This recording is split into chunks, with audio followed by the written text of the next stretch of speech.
programa na yun. Hindi lang yung dalawa. Kasi ang dalawang pinag-initan ay yung mula sa masa, gikan sa masa, nang angkor doon ay si Pastor Kibuloy at saka si former President Duterte. At saka yung isang programa po ay Laban Kasama ng Bayan.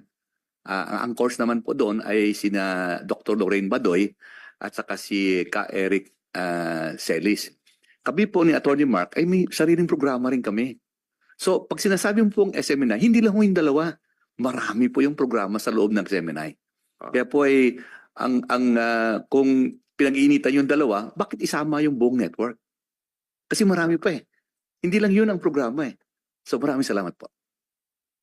Maraming salamat po.